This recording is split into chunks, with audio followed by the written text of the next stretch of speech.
Good evening, everybody. Good to see all of you. Thank you so much for coming. This is the IMANI Reveals show. This is where we speak, we're real so that we can live. Apologies again for starting late.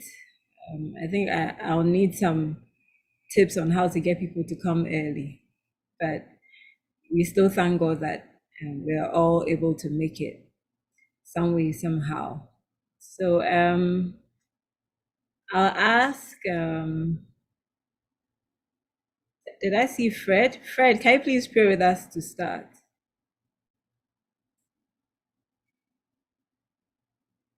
Fred, are you there? Okay. Can you hear me though? Can I be heard and seen? Yes. Okay. Okay. All right. Claude, since you're here, please pray with us. Sure. Shall we pray? Father, Lord Jesus, we thank you so much for yet another show. We ask for your presence as we discuss education in Ghana, Ashesi specifically. In Jesus' name we pray, amen. Amen. Thank you so much. Again, this is the IMANI Reveals show. This is where we speak very real so that we can live.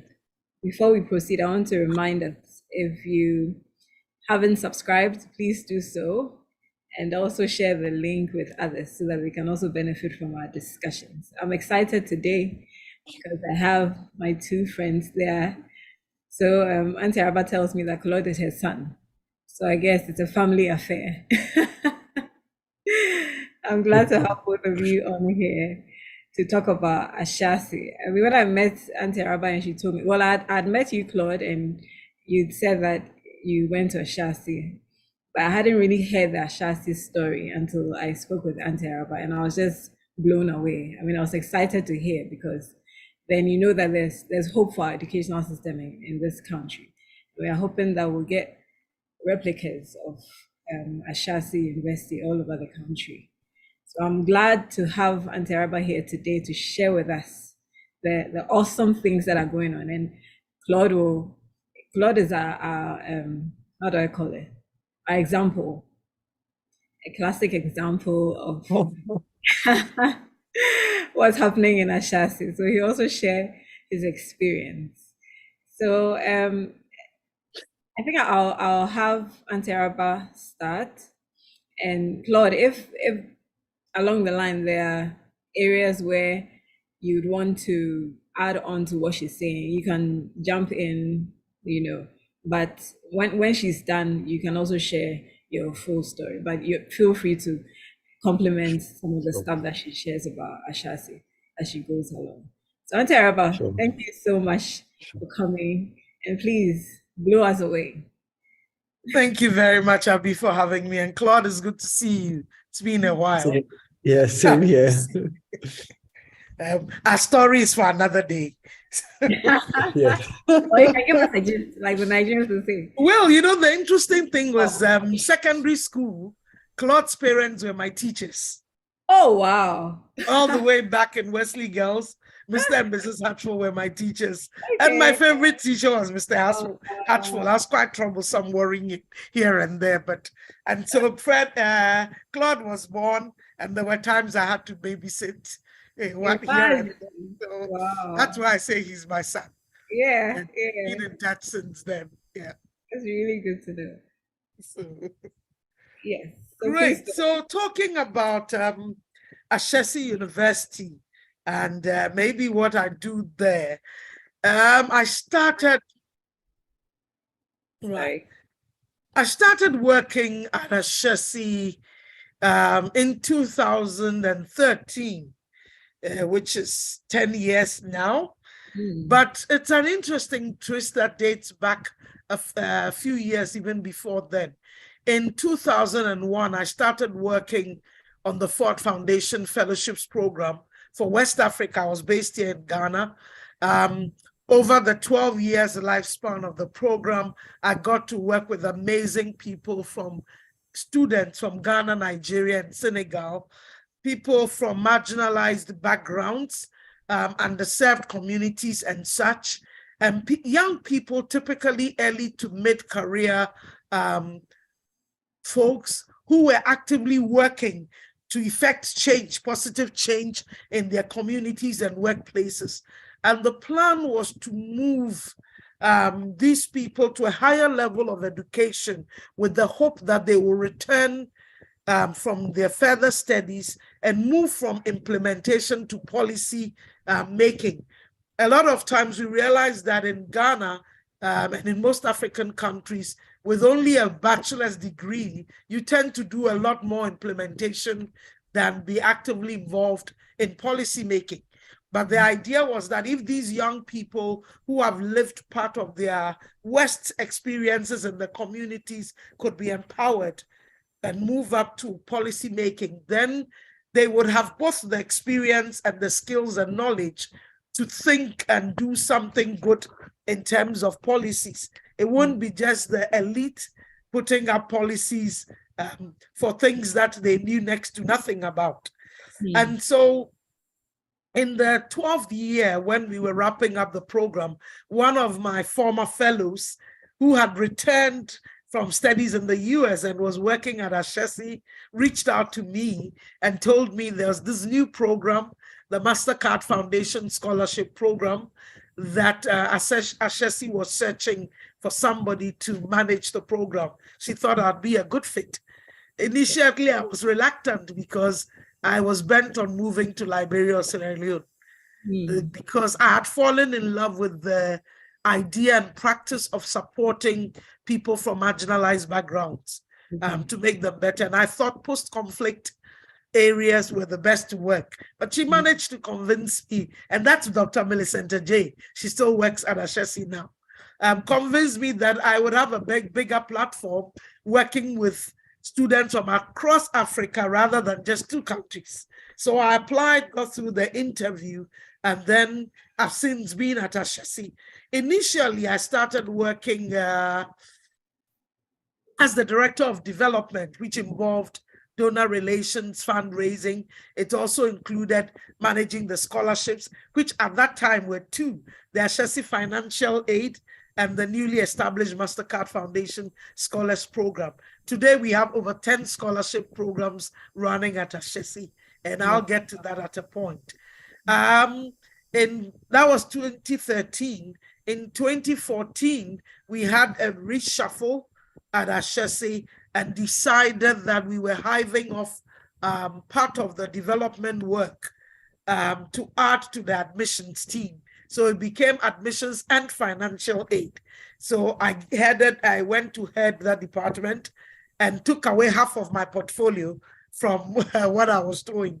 And so in my role, I currently lead an amazing team of young people, with 10 in all, including myself, to recruit brilliant and talented students from across the continent, right, to come study at Ashesi, either as fee-paying students, students on partial scholarships, or students on full scholarships.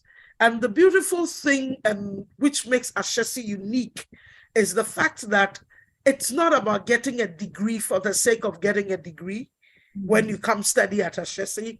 Our emphasis is not about money making. It's good to make money. Ashesi is registered as a not-for-profit, which is something that most people don't know. It's a not-for-profit organization. Yes. And so it's about providing solutions to the myriads of problems that face the continent. And so when my team and I go out on our outreach recruitment visits across the continent, we first lay out the bigger picture to potential students. We tell them to look at Africa critically, see the challenges that confront this continent. And 2 of them, 2 major ones, corruption and unemployment. You'll find it everywhere on the continent. And we invite them to be part of a group of problem solvers. So we're inviting them first to become problem solvers, and then to join Ashesi if they are so convinced. They will get the technical knowledge that is being provided, academic aspect, but they will get leadership training as well. And we are expecting that they will go back to become change makers, right? And so our unique mission is what we sell to them. We're not saying come and get a degree in business administration. We're saying come and be part of a movement, of a group of people who are looking to solve problems on the continent. And that's in line with Ashesi's mission, right? Which is basically, we're talking about,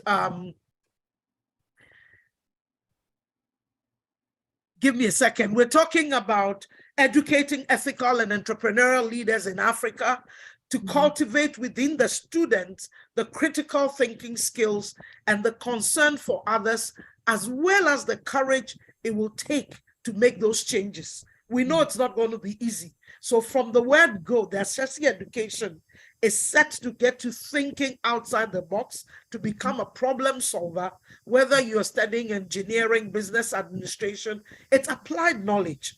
But secondly, we're saying that, so with that one, the emphasis is on entrepreneurial skills, irrespective of what you're studying. If you have the skills and the mindset of an entrepreneur, you get into an established institution because of your mindset. The Ashesi education trains you to think critically, ask the right questions, and turn the institution out better than you met it. Right? So you go to meet an institution, you look at what's happening, think about how could this be done in a better way? How can I improve the systems I'm meeting, I came to meet? And that makes them better problem solvers. Secondly, they have the skills and the mindset not to wait to get jobs. And Claude and his team are an example, but to start businesses, create businesses, and employ others, helping even in their small way to solve the problem of unemployment on the continent. So those are two things. We're giving them the technical know-how, but we're also creating a mindset about doing the right thing, ethical leaders, doing the right thing irrespective of whether somebody is watching or not. And then having the skills and the mindset to start or create businesses and employ others, create employment rather than wait to be employed. And even if you get employment, changing it or the situation you met for the better. So that's something that is very unique about the Ashesi education, I would say. And we also have the multidisciplinary approach to learning, right? Such that when you come in our typical universities across the continent, across the world, people go in and it's a very narrow path. If you're studying finance, it's finance and you're done. If you're studying computer science, that's it and you're done. But in the first year of Ashesi's education, we allow people to kind of explore. So everybody is doing entrepreneurship. Everybody is doing coding, right? A bit of computer science. They're doing a number of things, and people actually in the second year get to decide on their major final decision. What that does is that they make informed decisions. Somebody will come in saying, I'd like to do business admin. That's their intended major. But along the line, they realize that having tested a bit of computer science, they have a flair for it. And again, it's not about what you studied previously. We've had students who came in as artists, they did fine art, and they've graduated with computer science degree. It's our approach to teaching. We have an amazing faculty and staff, and everybody is focusing on the student. Ashesi is very student-centered. So what would it take to teach them or train them? Again, most universities or across most institutions of higher education are focusing on two of the three major issues. We talk usually about teaching, right, and research. Few institutions are focusing on learning, whether learning is actually taking place. And some of us have been in bigger institutions. The lecturer will come and talk and go. Whether you understood or you learned, that's your business. But there are smaller class sizes, faculty, there are lecturers who are coaching and working with the students to ensure that knowledge is imbibed. And again, Claude is here. He can correct me if I'm, but that's the kind of thing we do at Ashesi that makes the university unique. And we can confidently say that when a student leaves Ashesi, we're sure that the certificate they have corresponds to the knowledge they have. It's not about getting a certificate. They know their stuff and they can stand anywhere and defend it. And so they go out there and they become champions, so to say, within a short time. Of course, there are challenges. Maybe I'll pause here, let somebody talk, and if there are other things, but that's what we do. Before you talk about the challenges, would you say that Ashesi is able to achieve all these because it's a private university? Or is it possible for the government to have such a focus? I think it's really good that you stir people's minds and you cause them to think about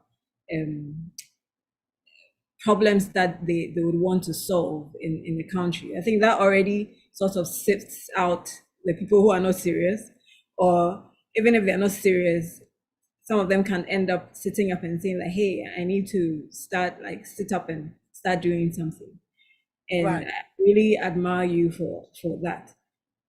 So back to my question, do you think that the government institutions can have your approach, or are you able to do this because maybe your numbers are less and probably it's a private university? So to be fair, Abby, we're able to do a lot of the things we do because we're smaller and we're faster in adaptation and in thinking. But I believe it can be done.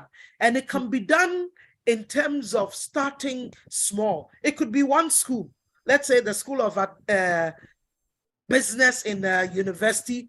If you're looking at tackling things and you start big, it's easy to lose focus. So it can be done in segmented ways. A school of medical sciences, a school, you take it, because trust me, the bigger universities, they have their own challenges. Bureaucracy and other things make it quite difficult and slower to implement change, but it can still be done. And there are some institutions that are doing it slowly, right? And it doesn't have to be, what do I call it, a lonely journey.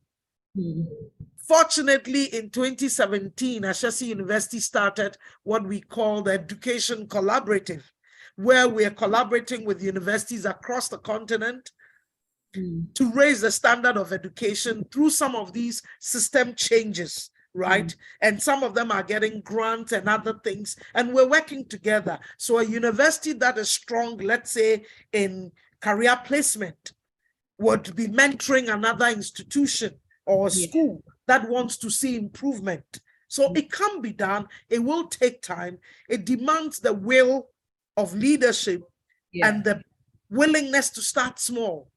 But of course, we have the added advantage that we're smaller in size, and because it's also private, the level of bureaucracy is actually very limited or non-existent to a large extent. Thank you. All right, so yeah, you can move on to the challenges that you have. Well, so I would say that in the time when Claude and his colleagues started, Ashesi didn't have a name, right? So people who came there were willing and ready to kind of make a name for themselves, to prove that they were not the rejects. You know, people have this funny notion that if you can't get into a public university, then you go into a private university. Things have changed a long time. They did a good job. They laid a solid foundation with what they did after school. They made sure they imbibed the knowledge and used it. And now you have so many people wanting to come to Ashesi because of the prestige.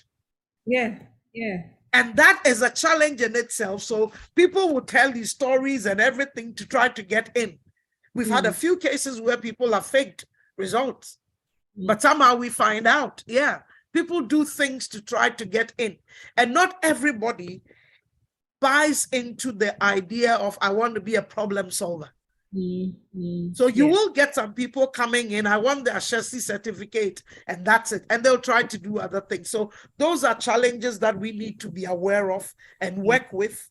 We have a very robust admissions process, which includes interviews, but it's a human institution.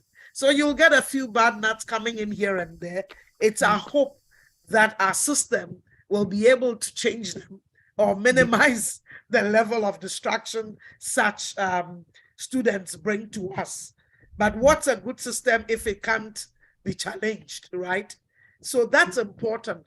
But despite the challenges, and of course, again, one of the challenges in the past, you had lecturer staff who came there because they bought into the vision. And in fact, I have to say, currently, everybody at Ashesi is doing their best. I mean, I wouldn't trade working at Ashesi for anything. We have a vibrant team, everybody doing their best to make it one of the best places to work at.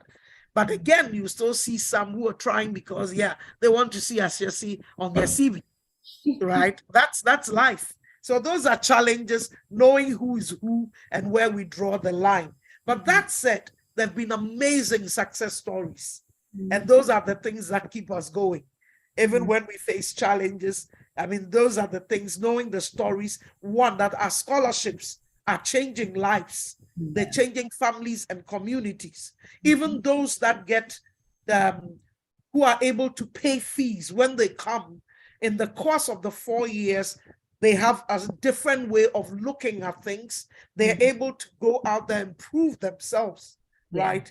And then we get multinationals as well as local institutions coming to us year after year saying we want more of your students to come work with us, tells us that we're doing something good.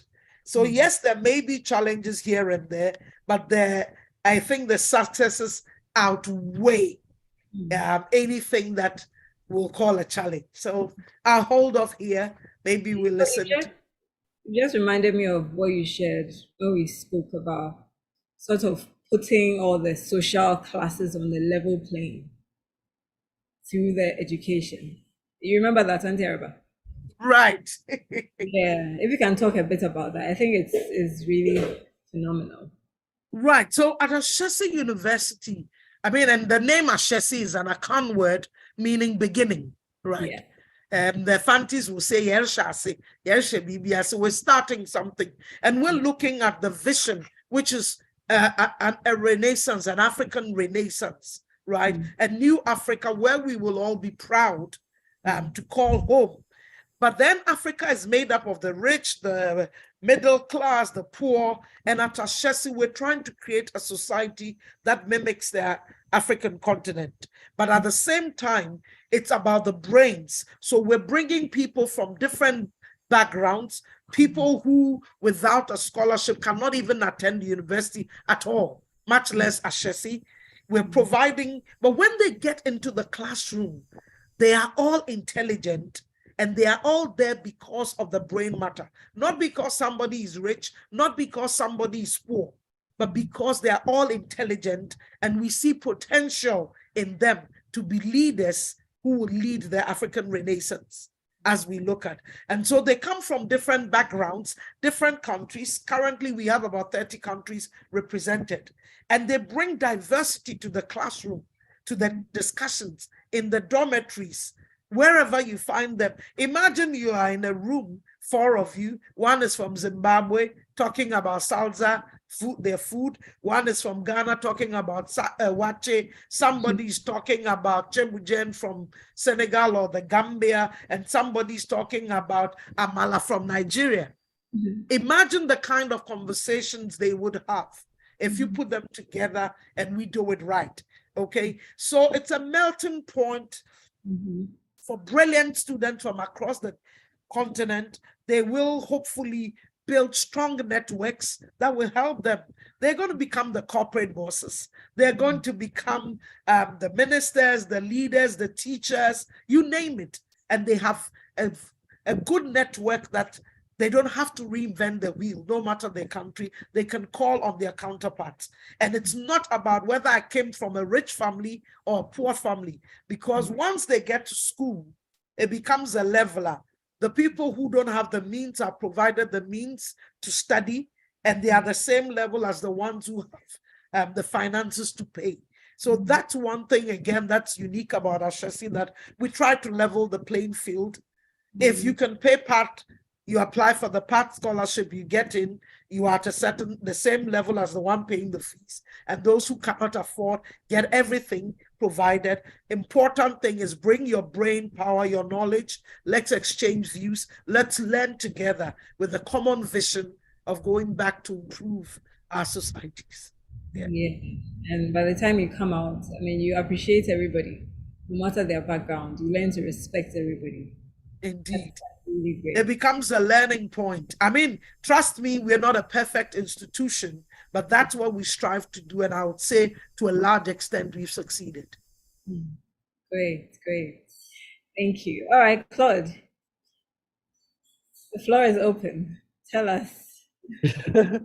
I think I'll start off by saying everything that Aunt Araba has said is absolutely true. I like to think of Ashesi as an idea and a movement, right, of how Africa can be transformed, right, from within, right. Interestingly, it was 20 years ago. About this time, I was in my second semester in Ashesi, right? Okay. It's interesting how time flies, and it's nice. Wow. Yeah, it's whenever somebody asks, like whenever I say I go to Ashesi, everybody thinks of the beautiful building that was at that's at Brekuso, but in fact we took quite a risk jumping onto Dr. Ewa's idea of how he believed Africa could be transformed, right? And it's something that I do not regret one bit. And the Ashesi idea, right, it still hasn't realized its full potential, right? And it may not even be in our lifetime, right? But we believe, because it's 20 years has passed already, right? But it's already making the necessary impact little by little, right? So I've also come to understand, generally speaking, that you can't necessarily transform everything in your lifetime, but that seed, and I always thank Dr. Ewa for heeding the call to leave America to come set up Ashesi in the way in which he set it up, with the systems, with the great people like Aunt Araba who joined and so on to make this happen, right? Everything she said is true. The mindset, the skills, critical thinking, right? I think what Ashesi did for myself and our cohorts and other alumni is that it unlocked dormant things in our minds, right? Yeah. And while she was speaking, I remember something that a quote from, is it Johann Wolfgang von Goethe? I think that, I'm not sure how you pronounce the last one, but it's something that Patrick was said, spurred him on, right? Was a quote. What you can do or dream, you can begin it. Boldness has genius, power, and magic in it, right? It's a very simple statement, but I think the education in Ashesi enabled me and my cohorts to latch on to this idea. And in post Ashesi, we decided that we would also want to sort of pay it forward, right? And also go in a particular mission in the financial services sector, right? So the seeds, amazing, right? So we have we were modeling it after an Ivy League school, right, which is really great. Liberal arts. So my favorite courses were like text and meaning and social theory and entrepreneurship. We did critical thinking, and there were just so many things that we did that were really related to what we believed we were going to learn in school, like computer science or business. And then I think my cohorts as well, I think after year 1 or year 2, you have to decide what you want to major in. And we have, in my group, we call the Great Tsunami, right? Where people who set out to do like computer science ended up doing business, and business guys ended up doing computer science. But you can see when you follow people closely in their careers, you can see that we have a well-grounded understanding of business and computer science on either side, right? Because we were exposed adequately, right? Which is important for the needs that are ahead, right? Like what Africa needs from us, right? Technology is, helping people, boost productivity and so on. So it's good, that whole all around what you call it, education.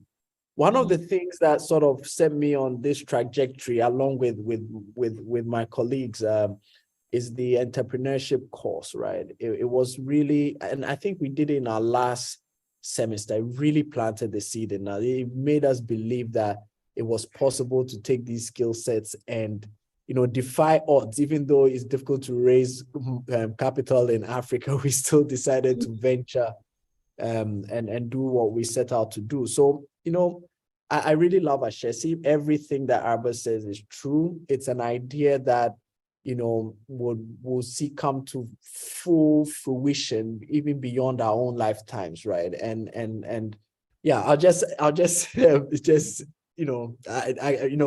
Araba said it perfectly, but what it's right, yeah. So like I asked her, like, what influenced your decision to go to Ashesi? Okay, so Ashesi, initially my mom brought the brochure. I can't remember where she saw it. I wasn't interested. I wanted to go do electronic engineering in tech. Okay. Then, one of my close friends came around and said, oh, he's going for an interview in Ashesi. And so I was like, and I really did dug this guy, right? So peer pressure, I was like, okay, then maybe what mommy was saying made sense, right? So I also, applied. I went for the interview. At the time, there was no way my parents could afford the school fees. But, I think at the time, there was financial support and a number of things, and Ashesi continues to do that right now. I think there's a lot of money there right now, support people who qualify, right? So I did apply, did an interview, I was selected. Our group was very diverse, right? Because, typically everybody wanted to go to the traditional universities. But when I went for the first time, I like this type of setting, right? I didn't quite enjoy myself in FANSPIM because there were too many people and it just didn't work out for me. But I felt at home here. And so I became a champion. And, my mom was like, she always referenced that, you didn't want to go, but, so that's how I got into Ashesi University. And I never regretted it. It's contributed immensely to who I am right now. Yeah.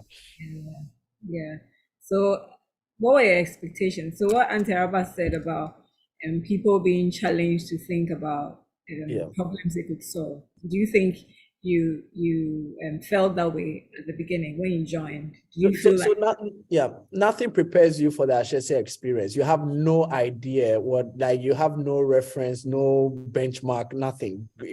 I mean, especially if you are coming from the traditional Ghanaian high school institution, you have no idea what you're coming to do. Our first day orientation, they split us into groups, gave us an egg, gave us some cardboard boxes, some sticks, and some cloth and so on. And they said, you're going to drop this from 20 feet, make sure that the eggs don't crack. I mean, nothing prepared me for that. I didn't expect that. I thought we were just going to take notes. Egg and cloth, that sounds like shrine something. I know, no. So in fact, one of the group that one built a parachute type of thing, and we dropped the egg and it didn't crack, right? So the whole idea was how you can work in teams. I'm very comfortable doing presentations. To be honest, right, I can do presentations at the very last minute if I have to, right?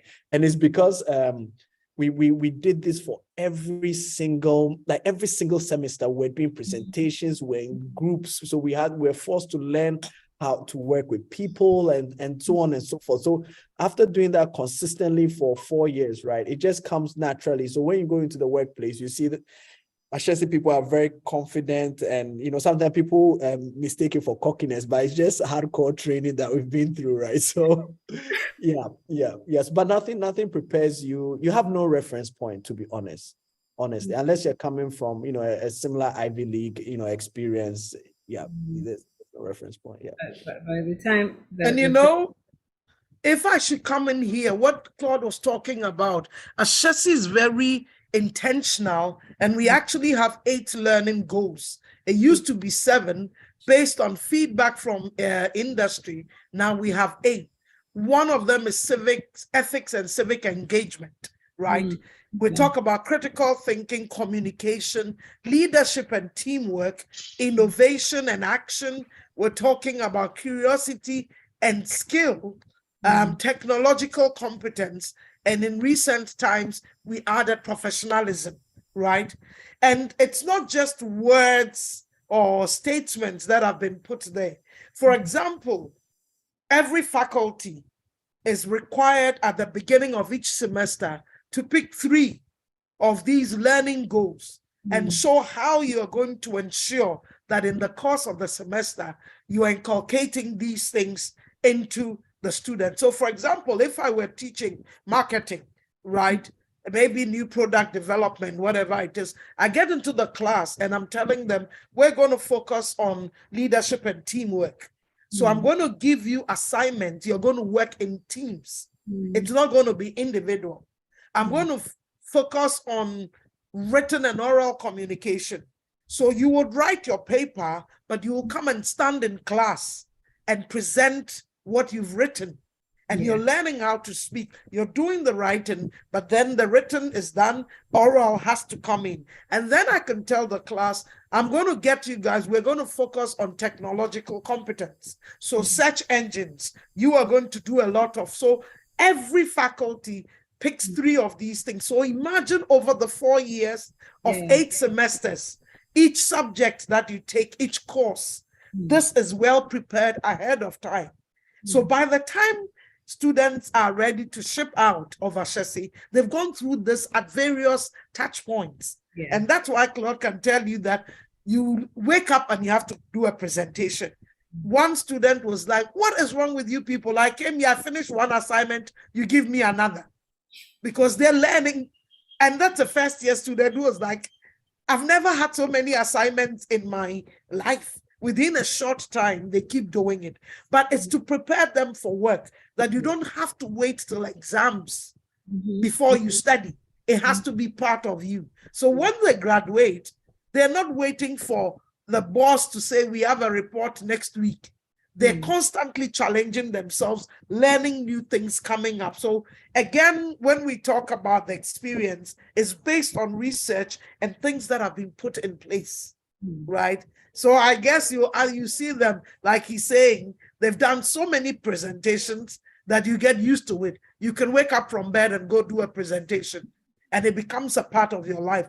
I have some of our alumni who tell me they go to grad schools and they are teaching their friends, their colleagues, how to make PowerPoint presentations because it's not usually taught. Some of us learned it in time, during our careers, not at school, right? But these things are intentionally being taught to the kids, the young ones. Yeah. Great. That's great. That's great. So thank you, Auntie Araba. Claude, what were some of your challenges? Oh, too much work. I don't know. I Auntie Araba just said you're loaded. Yeah, no, it depends on how you look at it. I think challenges are opportunities in retrospect, on the journey that I'm on, I wouldn't classify any challenges as challenges anymore. But no, nothing quite comes to mind though. Nothing comes to mind. It was just everyday work. I remember like there was this lecturer. Every day you give us an article and ask us to summarize every day, every day, right? So I like to work early in the morning, right? So I'll read it in the night, and then early in the morning I'll do my summary, right? And we did it over and over and over again. So whenever like you have to prepare for something, it just comes to mind, right? So it was a lot of work. No particular challenge, to be honest. I think maybe if we had a better education downstream, it would have made it a bit more easy, because I think that compared to people who come from schools like SOS, HDIC, I think they fit in nicely into the Ashesi culture because there's some level of continuity in terms of what they do with the IB curriculum. So I think that's it. It's just a lot of hard work, so it depends. Yeah. So tell us how all this hard work and experience has translated into who you've become and what you're doing now with Dream Over. Yeah. So Ashesi, it's Ashesi is into education and believes that creating this all-rounded, critically thinking African will transform the continent, right? We are also into that transformation agenda, right? However, ours is in financial services, right? So at Dream Over, which we set up right out of Ashesi University, right? We currently we are on a mission to build a financial services ecosystem to support the rise of Africa's middle class, right? We recognize that in Africa, access to financial services like credit, insurance, be it life insurance, business insurance, investments, is very difficult, right? It takes as much time to get a 200 cedi loan as it would a 2,000 or a 20,000 cedi loan, with a lot of paperwork and so on from the banks. We also see that the banks haven't been able to penetrate the market properly. I think in Ghana, amongst the 26 banks, they have about 5 million customers compared to mobile money that has 18 million customers, right? Now, we can't also sit back and just let mobile money define what the financial landscape is going to look like in the future.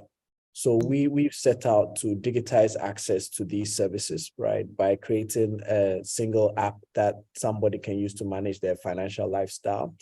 We are not, sometimes I like to think of us as a neo bank, but we don't want to get banking license. So what we're doing is that we are leveraging products from existing financial services and making it available digitally on our platform, right? You can think of us as an Airbnb for finance, right? If you want to simplify it, right? So we've been doing this for a while. We got our license in March 2021.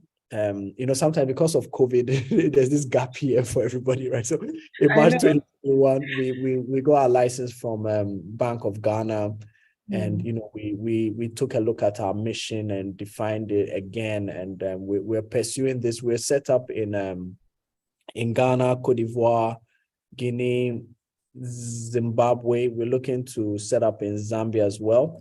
And we launched a product called Kowri, Kowri, and Kowri is our vehicle to drive this change on Africa and to help transform Africa by providing these financial services. So it's an app you can download on the App Store, the Play Store. You can onboard with your Ghana card, and you can link your bank account and start making payments, buying insurance, transferring money. And we also track your spending habits, and we can give reports and so on and so forth. And we have this beautiful roadmap, and we are constantly evolving, and we're constantly putting our customers at the center. And I mean, for us, what I like to tell our customers is that, come with us on this journey and build this app with us, and, forget about your banks, right? So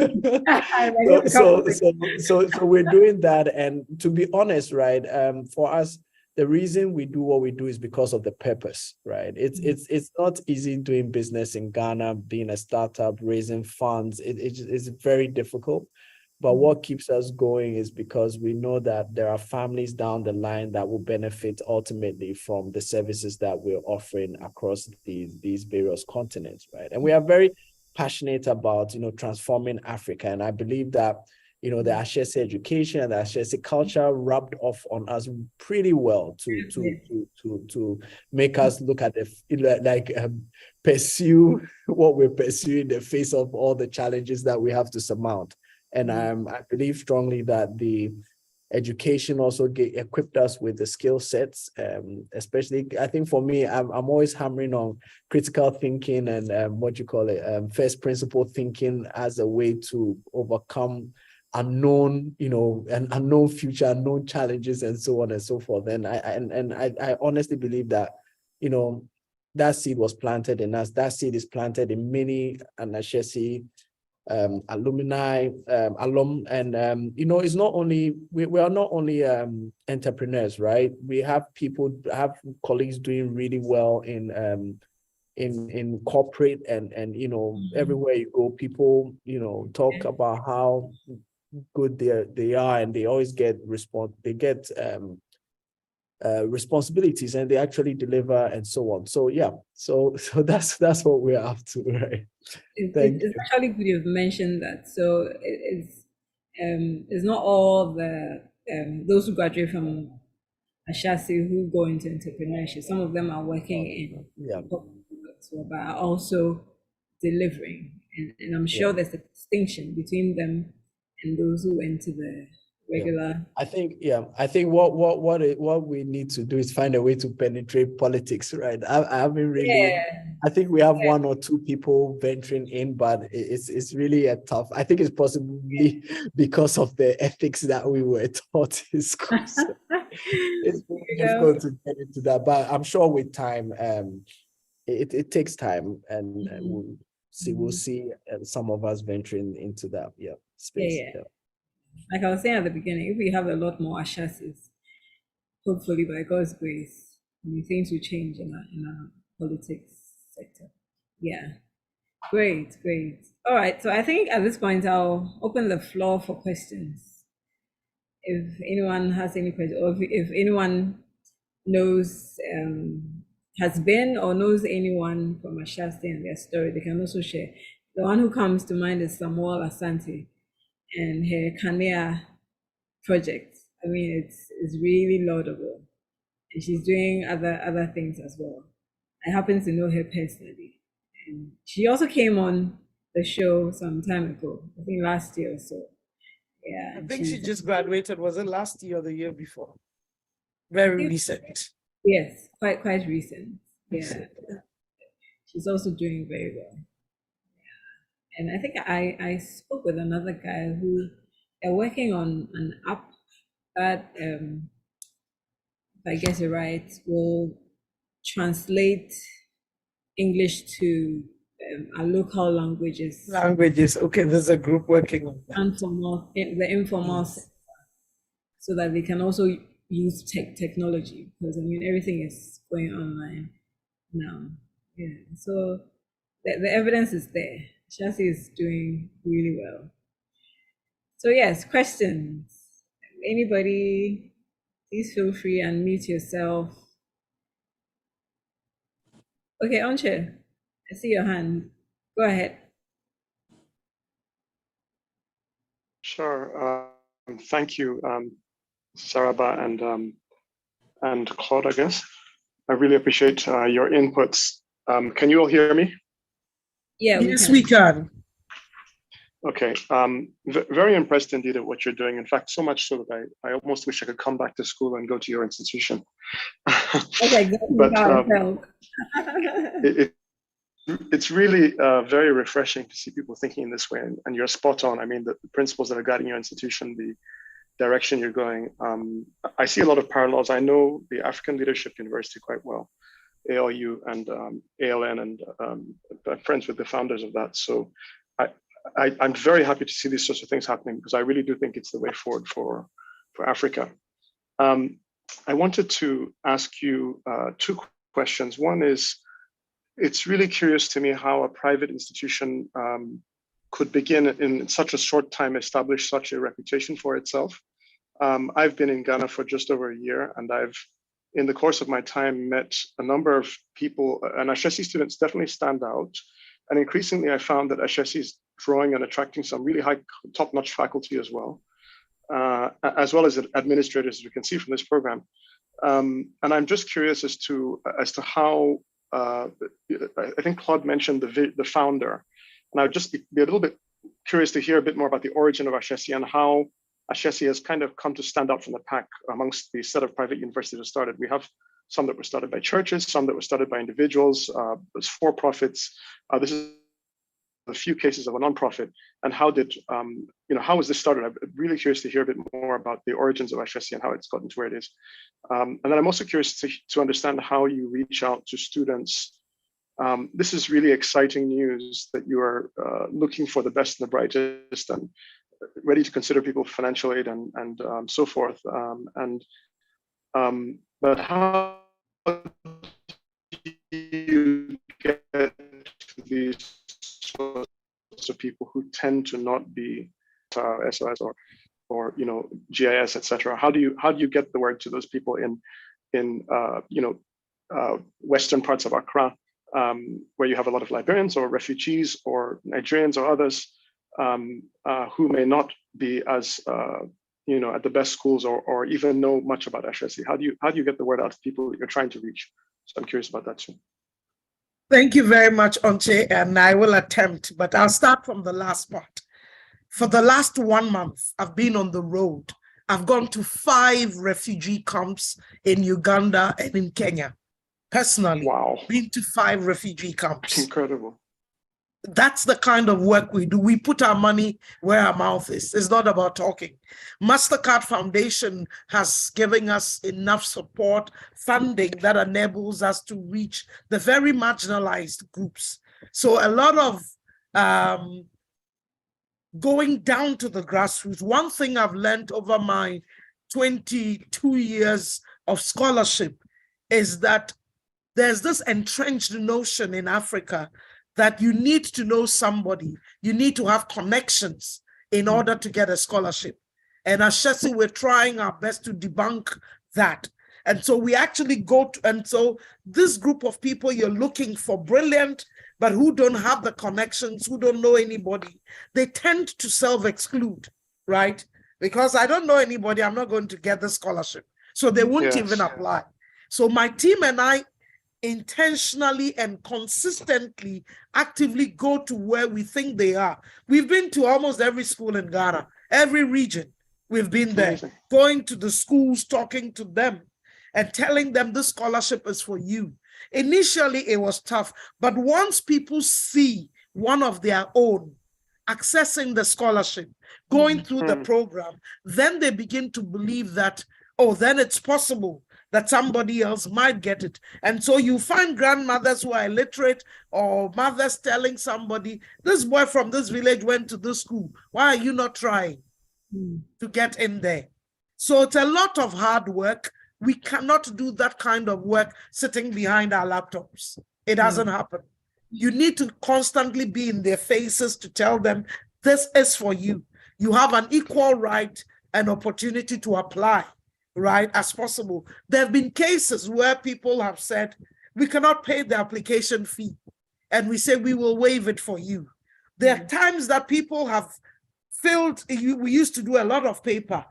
Now we are doing mostly internet, okay, digital applications, but we still provide the paper application. So you can go to our website, print the application, go and sit in that corner with the lantern, fill the application, right? And then go to a internet or a cafe, and let them scan it and send it to us by email. We will still take. So we're careful that whilst we're using technology, we don't leave anybody behind.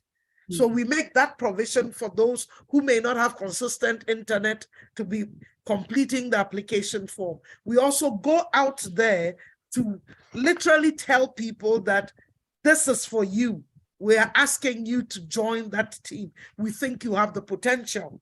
We do a lot of stakeholder engagement, sometimes parents and others, talking to them, teachers in high schools, heads of schools, just to let them know how the importance of encouraging their wards to think beyond what they traditionally know. So that's how we've succeeded in getting people from over 30 countries on the continent. Zimbabwe, you name it, Malawi. My team and I have been everywhere and anywhere.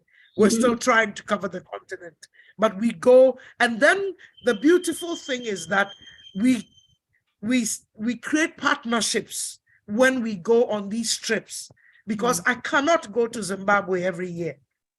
Can we find one or two credible institutions who will not become gatekeepers? Because we tend to have this potential that now it's whom I know that I tell to apply, or I may sit on somebody's, so we find credible institutions who share our ideals and will not be gatekeepers, and then they help us disseminate information. We've had cases where, for example, a partner in Zimbabwe will, or let's say in Kenya, will open up their offices. We have an information session. Potential students to Ashesi, or those who finished high school or in their final years, will come sit there. We do a virtual presentation from Ashesi.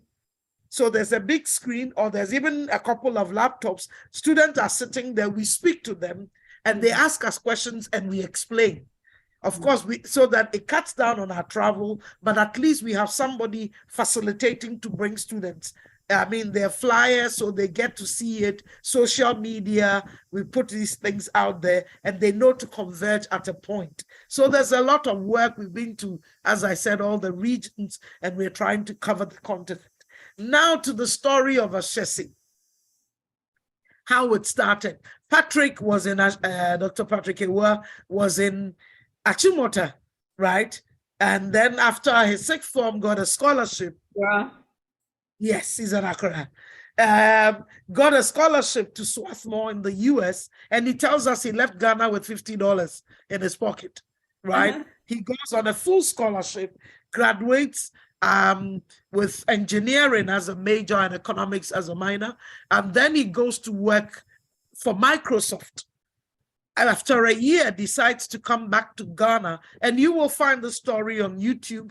He's told the story a number of times, so you can check it out. He decides to come to Ghana to start a company, laptops, an IT company, and he gets frustrated by the corruption and those were the cool times, people were afraid to speak their mind. Things just didn't seem to be working. So he left Ghana, and as far as he was concerned, he wasn't coming back. So he actually sought to get his permanent residence in the US, and thinking Ghana was a lost case, he wasn't coming back. He got married, and he said after he had his child, somehow he became convinced that he could never turn his back on Ghana and the continent and say that his child will never get to know Africa. So then he started thinking, came back and said, look, what could be done differently, right? One of the things he came up with was the finding that everywhere he went, people referred to leadership. Leadership is the problem. Leadership is the problem. So then the statistics at that time, if I remember correctly, and it's so low, showed that only 5 to 7% of those, who qualify actually go to university. And these are the people who become the corporate bosses, the so-called leaders everybody was referring to. So if everybody seems to be pointing to these people as the ones creating the mess, then maybe the way we're educating them has to be looked at. And then, the beautiful thing, he came up with an institution like Ashesi, but he went back to school. He went to UC Berkeley, Haas Business School, to try and learn, to see how, if he set up a university, he could manage it and manage it well. And Ashesi became his project as part of his business school training, to see, because he thought this was going to be something good. And it's been better than he even thought. So those were the beginnings of the concept. And then when he decided to finally come down to Ghana, he always gives credit to his wife, Rebecca, who said, let's go do it. And we're always grateful to her for not backing out, going to uncharted waters, but saying, let's go do it. And then he had his network. Human capital is very important. His network and his friends at Microsoft believed in that vision and decided to put in money here and there. And that's how he started. So it's been a slow build-up over 20 years. Claud, I think they started with about 28 students, and then we've grown. When I went to Ashesi 10 years ago, the intake was about 140. Now we take about 350 a year, and that's only 20% of those who apply. It's become very competitive. There's a lot of work, but I think even the Bible says, write the vision clearly, that they that see it will run with it. And that's one thing I believe Ashesi has done. I refer to my own interview when I applied to get in. I'd been following Ashesi for some time, and I could tell them everything they were doing and even more. After we had the conversation, everything, I was told the interview was over. And I was like, okay, here are my certificates. And Patrick was like, it's not necessary. And I was like, they don't even want to see my credentials. But what I realized was that they were looking for the passion and the spirit behind who was coming in. So that's one of the ways Ashesi has managed to keep people either working long-term or recruit people. It's more about the passion. Do you believe what Ashesi is up to do? Do you think you would stay? Are you a keeper? I mean, for one of about people who run away are the least trouble. There have been challenges.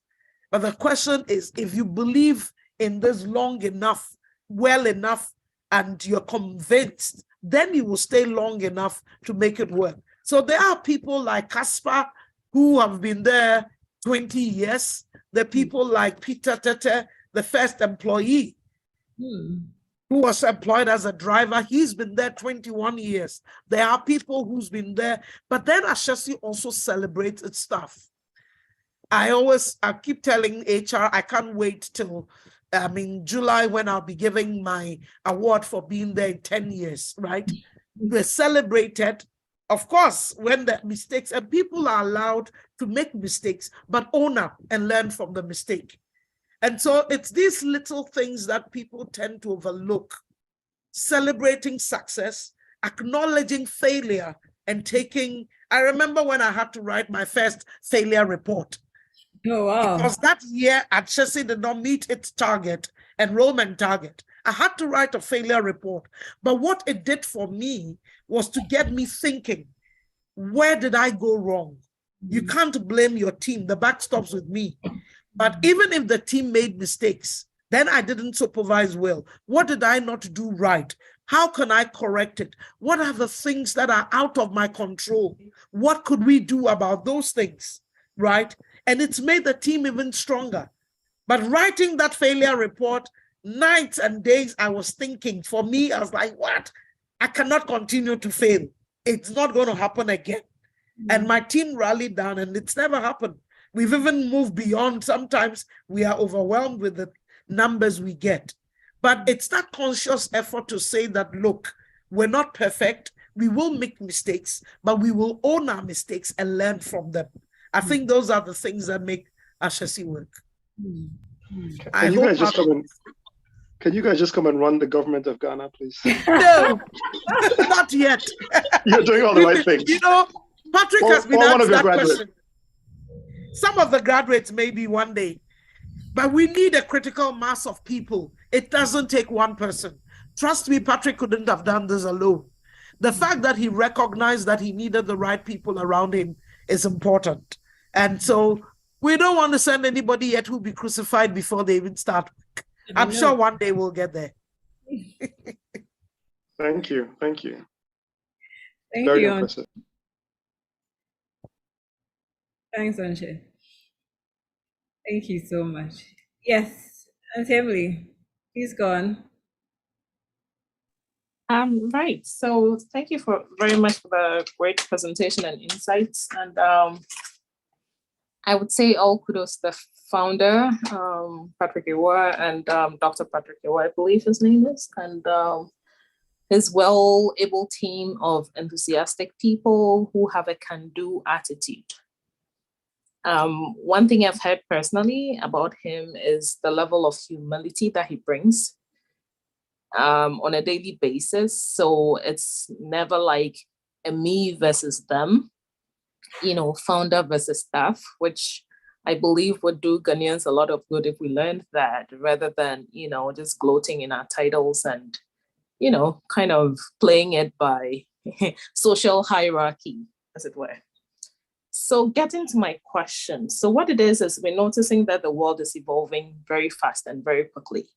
So may I ask I don't know if you can, say that, but what strategies Ashesi has in place to make sure that it keeps itself up to date with the needs of society vis-a-vis the requirements of technology advances driving, where society seems to be going now. So that's one. Right, If thank you you need very clarity, much. yeah, I can. Yeah, sorry, go ahead, Yeah, please. Claude? Yeah, Claude wants to go. I wanted to add that, Ashesi is very, before Aunt Araba speaks, right? Like, Ashesi is very adaptive, right? And it has inbuilt systems to adapt itself to the trajectory of, of society and technology and education, right? I'll tell you right from my time in 2003, we used to evaluate lecturers and the course, right? And Patrick and the team would take those evaluations very seriously. And we had cases where lecturers didn't show up the next semester, or courses were changed, or they made changes to the courses, right? So this happened as far back as 2003, and it's a system that system has stayed in place. I'm sure they have other systems to review courses, curriculums, and so on and so forth. And I mean, there were courses that even my seniors, so I was the second batch, those ahead of me did certain courses, and when we got there, we did something else, like, because of changes. There were also cases where there were summer courses that you could sign up for. Sometimes there was financial aid for it. Like I did one on robotics, right? In 2006 summer, and that particular course really had a major impact on me, right? I just wanted to throw that in as far back when I was there. That's very helpful. Yeah, that's very helpful, because sometimes organizations become their own enemies by living so much in their success and losing sight of, the ever evolving, changing, and all that, the landscape, so. Right. Emily, you're so right. One thing that we're very conscious of is becoming victims of our own success. And we talk about that a lot.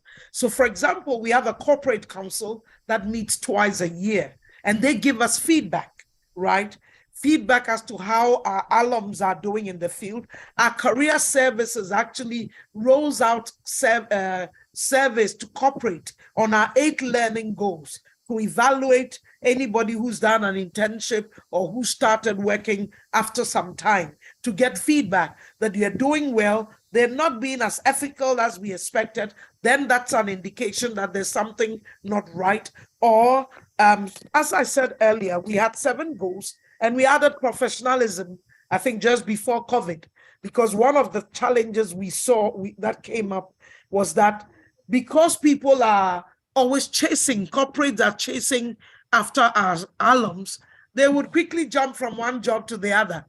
And we're like, that was not professional. Let's talk to them about contracts, negotiating your salaries, staying true to the contract, and the issue of professionalism around that. Again, in 2014, early 2014 or so, I remember when we were starting engineering, we had done consultations with universities abroad, right, US universities, but then we brought together 40 engineers who had been trained across the world, some in Ghana, everything, and said, this is our curriculum. It was a full-day event.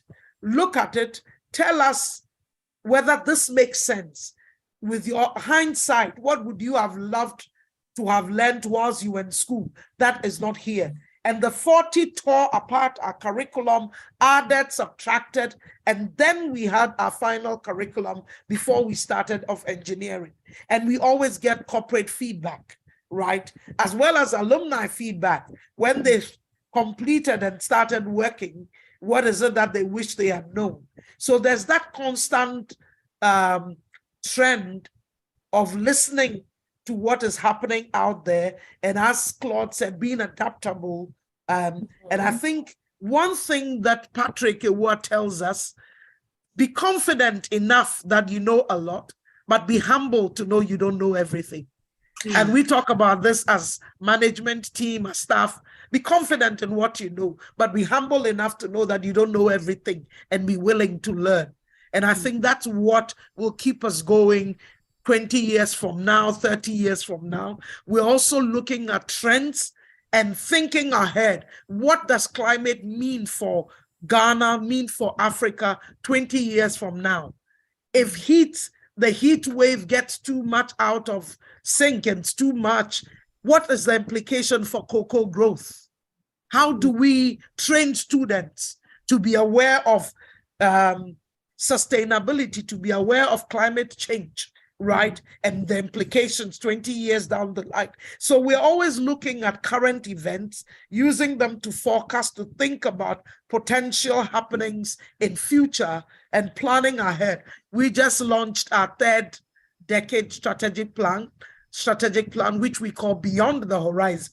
That let's see beyond what we see now. What is likely to happen? We're talking about 4th Industrial Revolution. Where does that take us 20 years from now? Let's start training people. They may not be perfect, but they're ready to hit the road when the time comes. Yep. Great. Thank you so much. If you were to see me here, you'd see me nodding, like with every word that came out of your mouth. That's great. That's fantastic. Because it's one thing, you know, that there's a lot of courage and humility that goes into seeking feedback and adopting and implementing the outcomes of those feedbacks. So that's fantastic. That's great. And another one, sorry, I tend to have many questions. The other question that I have would be around mental health. So it looks like, you know, you put your students to the task, you know, they have to perform and you meet everyone at where they're at. Has the school had any issues around, you know, children complaining? I mean, the students, let me not say children, sorry, I belong to another generation. Has the school received any complaints around mental health, and how have you gone about dealing with that from a tactical perspective, medium-term perspective, and long-term perspective? Thank you. Thank you very much, Emily. This is interesting for us. So one of the first times we had to confront this challenge openly, for me, was in 2013, when we had the funding to bring people from marginalized backgrounds. And they came into this beautiful setting where they had the working children of working class and some from ministers and all that. And these brilliant young people started thinking that maybe they didn't belong, the imposter syndrome. We had to deal with it. And we actually had to say, look, we had counselors around, you know, Claud, Salome and others were trained counselors, but we realized that we needed to look at it more holistically. And I'm proud to say we have a whole counseling and coaching department. We have 3 qualified psychotherapists on campus. There are students who are trained as peer counselors. And so we had to embark on a drive to demystify mental health. That staff, faculty, students should be able to walk into any of those offices and seek help without feeling that they're being judged.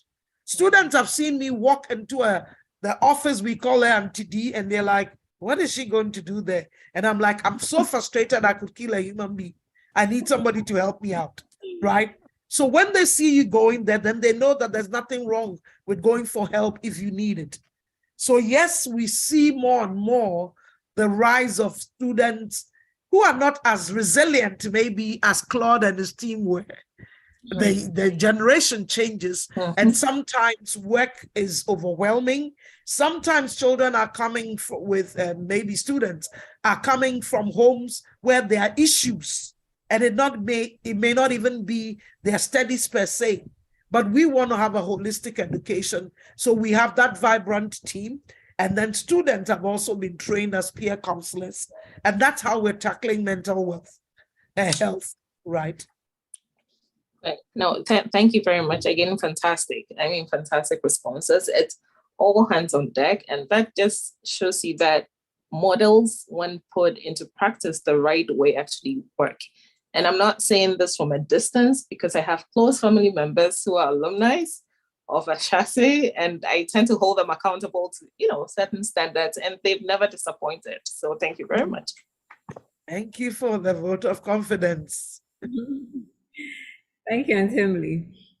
So, Auntie Araba, she reminded me of what you said about how you help those from not so wealthy backgrounds to integrate into the system. You mentioned that you have a certain plan in place, something about they coming earlier than the rest. Right, the bridge program.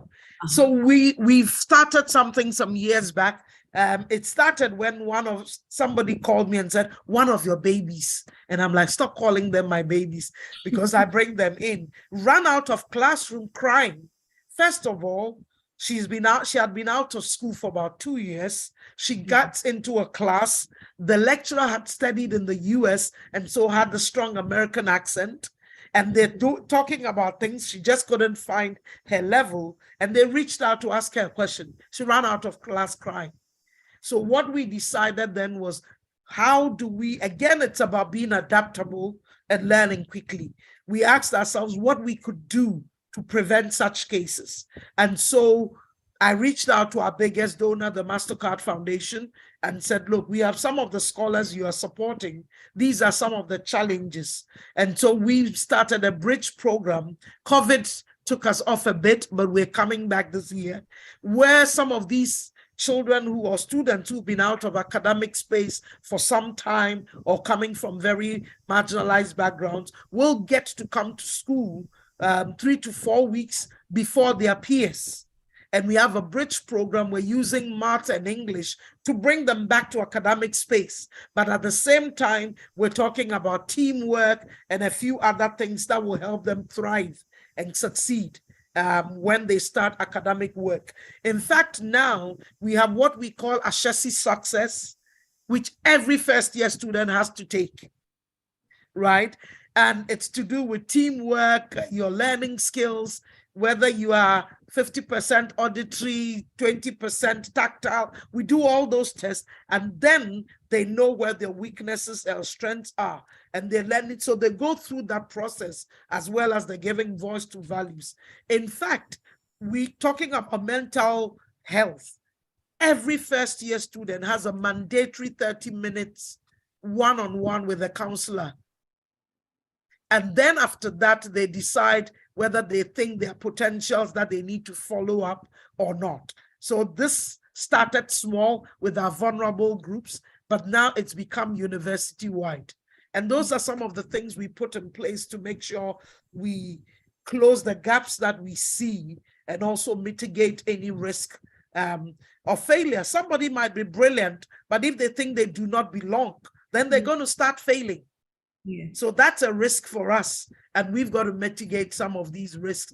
Those are things we put in place, and there's such a solid and vibrant support system at various levels. We currently have a fully fledged office, academic advising. All the major task he does is to check on the grades of students and calls them in. Why are your grades dropping? Are there any problems? And then he can say, okay, this person needs to see the counselor. This person needs this intervention.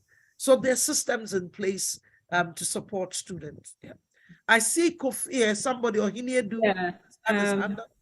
Okay. Are you still there? Yeah, good evening to everyone. I think I had 2 questions, but somehow with the last 2 submissions, a lot of it has been answered. So As an Ashesi parent myself, I'm just wondering, with the diversity of students you have, how do you manage to ensure that everyone is catered for? I think you touched a bit of that in the last submission, but I'm just wondering what really keeps the system going so that nobody is left out. And that was my question, really. Thank you. Thank you very much, sir. I think one of the first things we do when the students come to us is during orientation, telling them it's okay to be too known. You know, in the Ghanaian parlance, you're too known because you're asking too many questions. And we tell them it's okay to be too known. And we also let parents know that we're in this together, right? It's time to kind of adultize the students. This is their last chance from the adolescents to, once they finish undergrad and they start working, they're no longer children, right? We're getting them come, but this is the last time to kind of adultize them. So it's working with them to take ownership of their lives, telling them that the systems are there, but you need to engage the system. Telling them opportunities are there, but you need to go after the opportunities. We cannot give them to you on a silver platter. But at the same time, helping the students to appreciate the importance of looking out for one another. I have been in my office and I've had somebody come and said, Auntie Araba, they call me Auntie Araba. My roommate has been in bed for 2 days. They've not moved out of their bed. I think there's something wrong. And for me, that's success. Because a student sees something wrong and it's able to call for help, not for herself or himself, but for another person. So it's getting them that mindset shift to know that there are challenges. You don't have to confront the challenges alone. There are support systems to help you, but they will not come to you automatically. You've got to make that effort to go for them. But if you also see something, kind of say something, right? Let us know something is not going right. Our honor code, our honor system has been very important. I mean, it's not perfect, but letting people know that I can leave my laptop here, go and come back after how many hours and it's still sitting there waiting for me. If it's not yours, don't take it. We've had cases where somebody says, I put my food in the fridge, came back, it's not there. Sometimes it's just young people being young people. They want to play a prank. They want to push the systems to see. So it's not perfect, but there are all these systems in place to make sure. And people know there are sanctions when people violate our honor code, ranging from suspension to dismissal.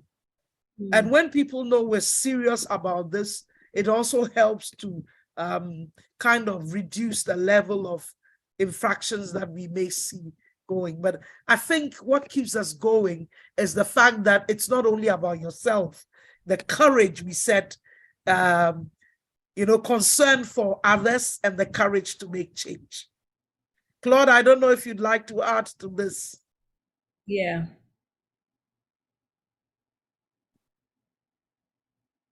Yes, sorry. Yeah. I honestly, I think you, I couldn't have said it any better than you have. Yeah. Okay, thank you. Yes, Anthony. Yeah, so thanks. And I have another question. Sorry, I don't mean to be a talkative. I don't want to hog this meeting, so it's okay. You can. So it's a fact that it isn't everyone who lives in the West who can come back, home to Ghana and build an Ashesi model. But then you probably might have some people who would want to contribute to the success story. So with this, I'm talking about people who actually teach at the universities, be they lecturers or professors, who would want to, on their sabbatical, come contribute, whatever they have. And at least for some of them that I know, it isn't so much of the monetary, benefits as it were. So they're willing to render their services free of charge. So what structures or what processes do you have in place to attract these types of talents to help? Do you have any application process? Do you have any vetting process? Like, how does it work? Right. Thank you so much, Emily. We do have and we do welcome faculty from different places. Some come and teach a semester. Sometimes it's only a week or two that they can afford to. Sometimes not even from just universities, but from corporates like Microsoft and other things. They want to volunteer their time. We welcome that, and we would love to have more. Usually we'll ask you to, if people are interested, you know, there's the academic affairs office, or even writing to hr@ashesi.edu. I've just put my email in the chat. Once people reach out to us, we will direct them to the right places. But most important, there's info@ashesi.edu. Anybody you write to in Ashesi, info@ashesi.edu.gh, hr@ashesi, you know, the different emails, individuals, provost@ashesi.edu.gh. Once you send the emails and show interest, somebody will follow up, have a conversation with you, and then there are things in place to ensure that the right people are joining us. Much as we're doing this, we also need to safeguard our community because they're young ones, and so we have to be sure that all said and done, there are no predators. Things are in place to make sure the students are safe. So yes, we welcome people from the diaspora, both Africans and non-Africans, just anybody. Once you have something to give, we will engage that and then decide on what we can work with from your end. I hope this helps. It helps a lot. Thank you very much. I had another question, but it just vanished from my mind. So, boy. But others continue. I've put my email address back. there. So anytime you need, you can also send email. I get those and I redirect you to the right places. Okay, thank you. I have a follow-up question.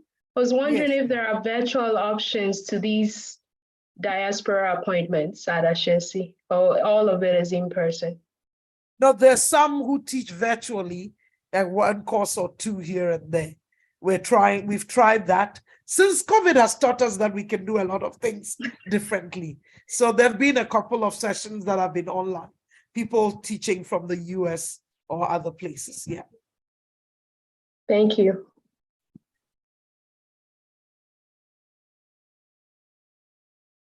Abby, you're mute. Oh, sorry. Ifya, thank you. Good to see you. We'll take the final question. Time is fast spent. At Freeman, please go on. Hello? You're muted in case you're talking. Hello, can you hear me? Yes. Good evening to everyone.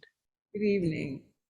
So I got a quick question, but first and foremost, I wanted to say thanks to Ms. Botchway and Mr. Hutchful for the amazing presentation. It was great, and as a matter of fact, it was so refreshing to learn about the fact that Ashesi is focusing on corruption and how to, tackle unemployment in Africa as a whole. And I so wish that every college is doing, something similar. But I wanted to know that when it comes to getting your college degree from Africa, usually, my understanding is that, a lot of students will get their degrees in African colleges, and when they go abroad, say in the West, it does not transfer over automatically. They will have to kind of sit for some exam, or they will have to take some more classes before they can accept the degrees that they bring with them from Africa. So I wanted to know if Ashesi is doing something to bridge that gap. And as a matter of fact, are the degrees that students earn from Ashesi, are they able to use that to compete on the global stage? Thank you very much. Abby, can I share my screen? Yes, please. Can everybody see my screen? I can. I hope Yes. everybody else. Yeah. Right. So that's one of my favorite subjects Art Freeman touched on, right? And I'm proud to say our students are globally competitive. Claude, did you see your face in there? I've been using you without your permission. Yes. Right. So on the right side, you will see University of Oxford, Kellogg, IE, Business School in Madrid, Michigan, Warwick, Harvard. These are some of the places our students have gone on to do their graduate programs without having to take an extra course. They admitted straight. In fact, Georgia Tech took one of our students straight into PhD. They gave him a full degree, aeronautic engineering. He did mechanical engineering with us, right? Fantastic. And on the left, these are some institutions globally, Amazon, Google, EcoBank, Stanbic, you name them, where our students have gone on to work. So you can rest assured that Ashesi is so unique that we don't need to take those extra courses. And I've had engaged with faculty in the UK, other places, who cannot believe that the students are teaching actually studied in Africa. So that's something we pride ourselves with. Wow. Fantastic, fantastic. And I'm so, just a quick comment, I'm so jealous, Ms. Botchway. I want to be your personal bodyguard as you travel around the world. I'm from a military background, so I want to do that for you. Pro bono. So don't worry about paying me. I hear you. He's my bodyguard too, a very troublesome one at that. Abby, I thought I'm joining incognito. How did you recognize me? Oh, your voice is recognizable anyway. Abby, can I ask a follow-up question? Sure. Yes, Sophia. Yeah, hi. So my follow-up question is, if you graduate from Ashesi, would you need to transcribe or translate your transcripts through the World Education Services? Or what I hear you say is that your grads are so recognized that something like that is not even necessary. Well, we do have some institutions who will write to us and saying that they're doing this fact-finding, transcribing through the web, but others just take it straight away. Wonderful. It's not always, yeah. It's really impressive. Great. Okay, I wish we could go on and on, but I want to respect our time. So I'll draw the curtain here. Thank you so much. This has been so informative.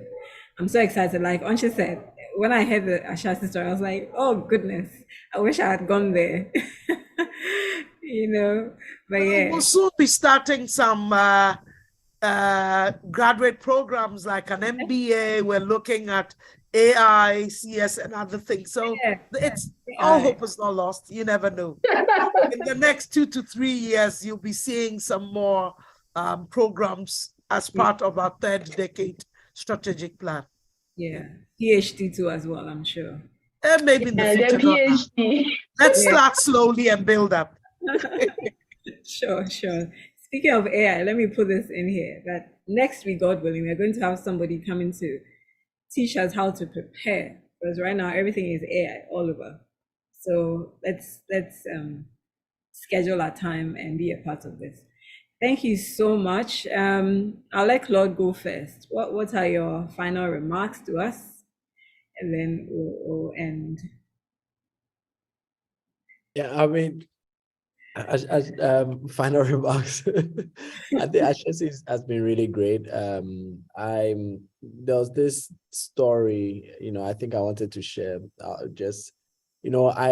when I was in first yeah, I installed what you call it, something, a P2P file sharing software on the network, and everybody started installing, we're downloading games and so on, as movies and all of that, and we clogged the internet. Back then I think we're using this satellite internet services, and Dr. Patrick Ewa and Mildred Wolf, who used to be the head of business operations, had to get, I think they flew in someone, they couldn't solve the problem, so they had to find what you call it, forensic guy who spent a whole week, and I think they were paying him like $1,000 a day or something of the sort. And eventually they found the problem, fixed the internet and all of that. So one day I was walking in front of her office, and she was like, "Hey, Claude, come and have a seat." So I sat down, and she was like, "What do you know of," I think the app was called BearShare. You see, like 20 years ago, I still remember the name. She was like, "What do you know of BearShare?" And I don't know, it must have been the Holy Spirit. I said, yeah, I installed it, I brought it, And she was like, she appreciates the honesty.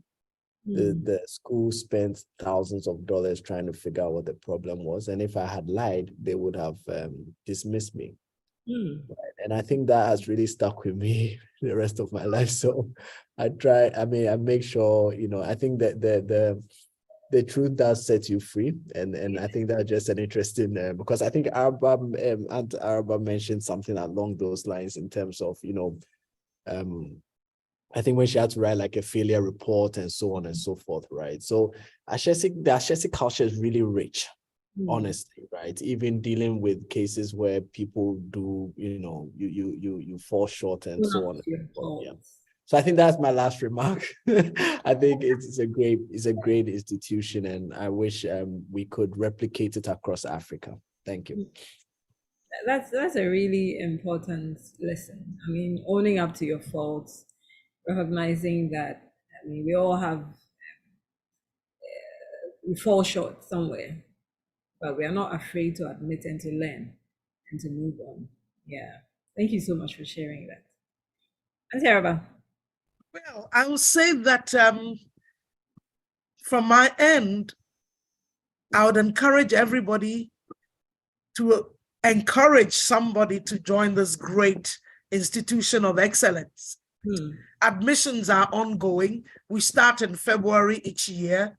And then with the distorted WASI, we try to go as late as October for those, because classes will start in January.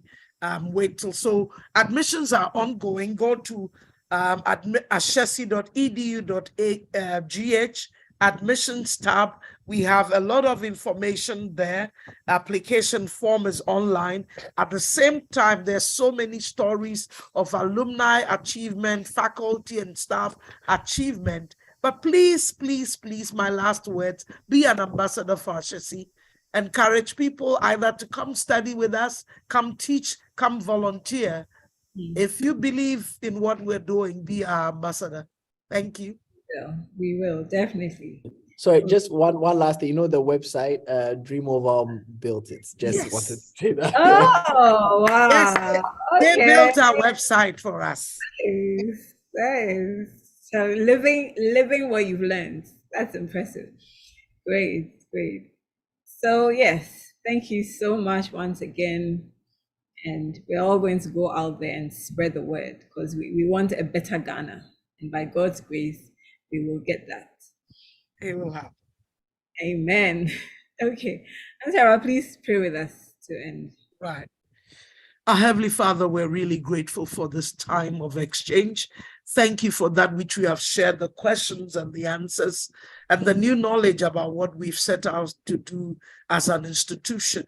Thank you for the fact that we are not doing it in isolation, but even those who have heard today have a part to play for what will become a new Africa, an Africa that we'll all be proud of. We ask for the wisdom to know which steps to take, how best to share the story, how best to help others replicate what we're doing. But at the end of the day, that we will be careful to give you praise, because you are giving the vision, you have given us the ideas, and you have given us the purpose and even the strength to make this happen. We thank you. We ask that everyone who has heard this will be blessed and they will feel fulfilled in their various missions. We thank you in Jesus' name. Amen. Amen. Thank you so much. This has been the IMANI Revealed Show. This is where we speak, we are real, so that we can live the abundant life that Christ has given us. Thank you all for coming, and God willing, we'll see you next week. So say your byes, you can show your faces. Bye. Yourself. Bye. Thanks, Claude and Araba. I'll talk to you guys later. All right then, take care. You too. Bye, Hi, everyone. Auntie Araba. Thank you very much. It's been Thank you, enlightening. everyone. Very Bye. fulfilling. Yeah.